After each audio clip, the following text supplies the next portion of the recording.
In this video, we're going to be looking at how you can use a grading rubric within Blackboard.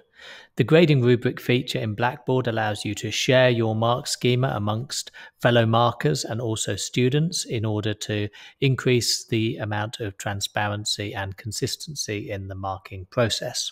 In order to create and manage grading rubrics, the best place to go is up on the top right to Gradebook, and then you go to the column, and then you scroll down, and near the bottom you have a list of rubrics that are already created, or you can create a new rubric. I'll show you what the creation process looks like.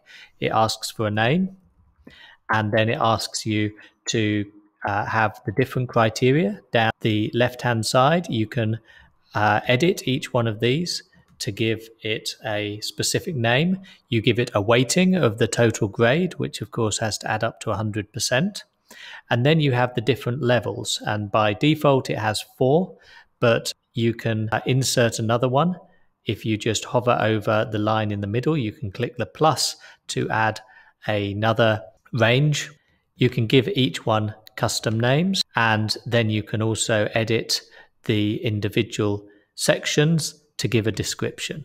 So I'm going to close this and show you an example of one that is already created.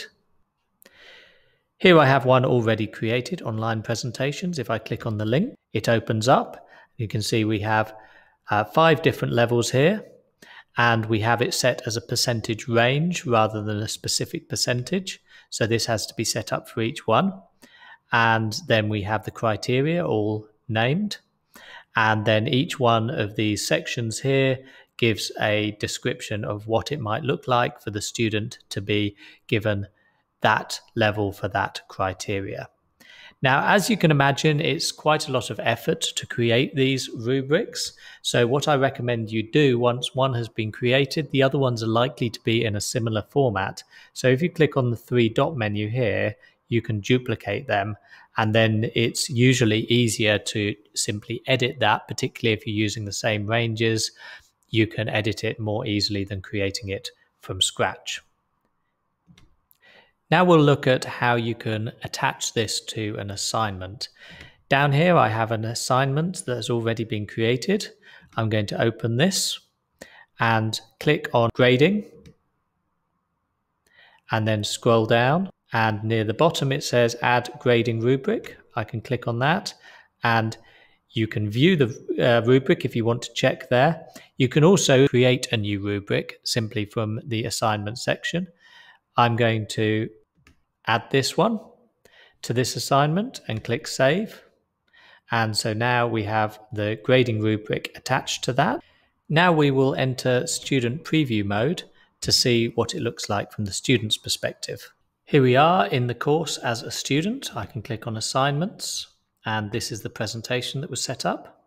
And here we can see it says this item is graded with a rubric. If I click on that, I can see the rubric here, and I can see what is expected for each of the different levels of each different criterion.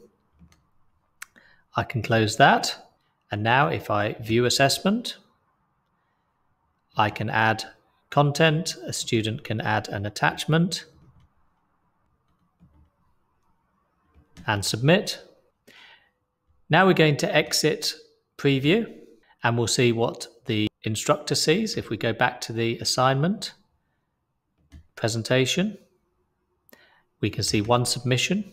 And if we click on this, it opens it up, and we can see in line the presentation that's been uploaded. There are other tools here for grading that are covered in another video, but we're going to look over here at the rubric.